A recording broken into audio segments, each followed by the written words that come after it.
So I've been waiting literally all year for this shoe to drop, and we finally have the New Balance FuelCell Rebel V3 available now at $130. I would say this is one of the best sneakers that you could buy pound for pound for $130. There is so much that they deliver in this sneaker, as well as they did with the previous version. So I wanted to kind of compare it to the V2 and give you guys my 2 cents from the New Balance FuelCell Rebel V3. Let's go ahead and jump in the video.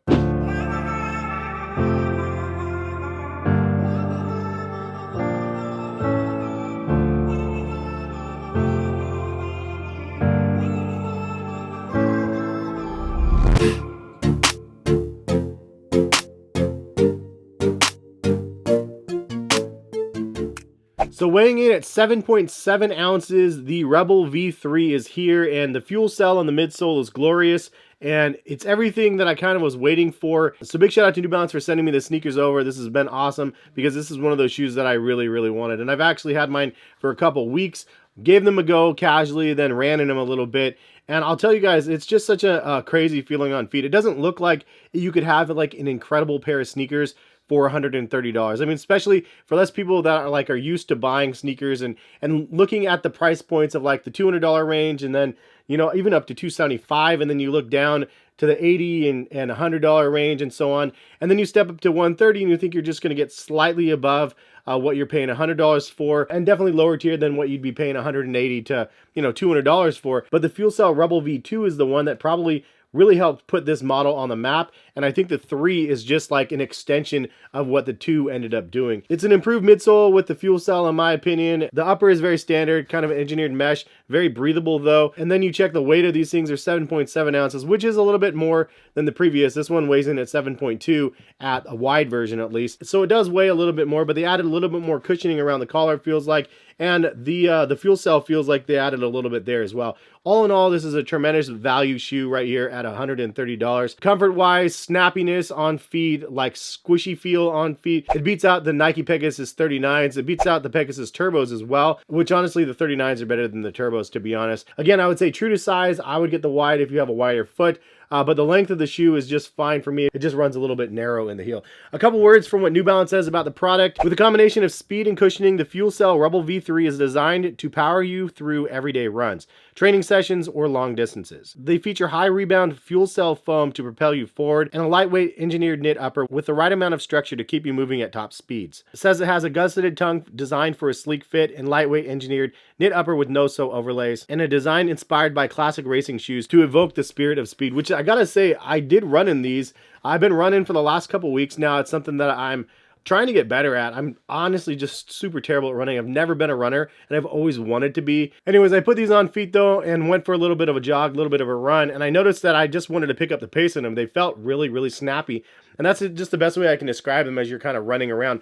From a casual perspective though, because that's what I cover on this channel, it's one of those shoes that you can wear and you're like, wow, this is like, it's crazy feeling, because if you've never tried on fuel cell, you're going to be like, how is this midsole so crazy soft? Definitely one of the top tier super foams in my opinion. The way that it squishes and then the way that it responds back as well. And so I wanted to bring up that point. That's the difference mainly between the fuel cell line and the fresh foam line. I've covered this in depth in the past, but for those that have not seen any of those videos, fuel cell is very soft and squishy, but it's also very responsive. You bounce back from it really quick. Fresh Foam X by New Balance is really nice as well. It's a very soft foam also to the touch. However, it doesn't have the rebound like the fuel cell has. This is more for like cloud-like soft landings. This is for that bounce back as you're running. So both of them serve their purposes, but like both of them can really be considered all day everyday sneakers as well. It depends on how much soft squishy feel like on your feet and how much like support you need. Fuel cell typically doesn't have as much support because obviously the left and right movement of a softer squishier foam, so I didn't feel unstable in them, but they're just not overly stable, if that makes any sense. Now in comparison to the previous version, I actually like that they updated the shape. The previous midsole had like a little bit of extra foam protruding outside of the outer rim, I guess, of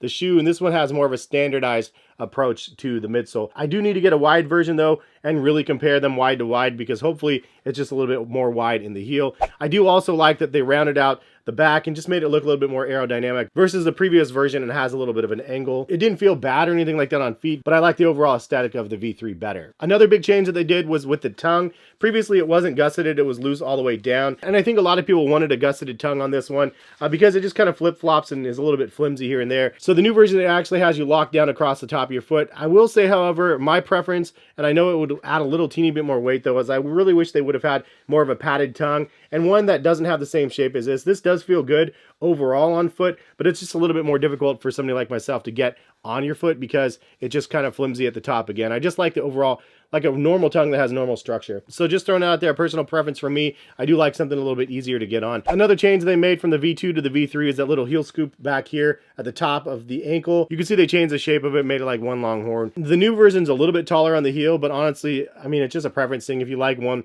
versus the other. I don't really have a preference. I like both of them, so it is what it is. I would say the V3 has a firmer, like fused heel cup back here versus the V2. So because of that, it feels like there's more support on the V3 than there is on the V2. And the overall shape of the outsole changed quite a bit as well. You could see it's kind of more of like the more premium version now on the V3s. You can see the two sections with the fresh foam in the middle exposed versus the V2 that had a couple different swirls and a couple different shapes on the bottom. I think the durability of the V3 is probably greatly improved because it actually has a thicker rubber than on the V2s. So I think the outsole traction is probably going to be a big draw, just having a little bit more on this product, which honestly is probably why it weighs just a little bit more. I think pound for pound, this is going to be one of the hardest shoes to beat for this price point, $130. It's an exceptional package for what you get. Again, if you check the link in the description, you can buy a pair. You also have the option to get a wide foot version instead of the regular standard size. So I would recommend it if you have wider feet, but true to size for me for length. And all in all, I'm really impressed, man. I'm happy with the evolution that they made. It's not too much of a crazy change. It's very, very familiar, but it's a small upgrades to something that we know and we love. And it's definitely something that's going to get a lot of rotation once I get a wider foot version. If you've never tried FuelCell or you tried FuelCell for the first time after watching this video or just recently in the last year, leave a comment and let other people know, like, how does it stack up to some of the competition out there? Because like I said, I really do think that FuelCell is top of the top. Personally, I think it's better than Nike Zoom X as well. And Zoom X is like really nice and soft and squishy and everything, but I feel like this is even softer and has more responsiveness. That's just my feet. That's my 2 cents. And I'm a little bit heavier set dude, so obviously my experience might vary from yours, but that's just my thoughts on the matter. But hopefully you found the video somewhat informative, and if you guys are new to the channel, hit that subscribe button. I can't wait to wear these more now that I have them. Honestly, if I did a top 10 comfortable sneakers guide for this year, New Balance would probably have 4 of the top 10 spots just from what I can see. With the Rebel FuelCells, the 1080 V12s, the More V4s, and the Super Comp trainers, all 4 of those things are absolutely incredible. For a casual crossover shoe, like, they're all unbelievable. But thanks again for watching. Hopefully you guys enjoy the rest of your day, and like the video if you like the video. See you guys back for some more videos soon. All right, peace, guys.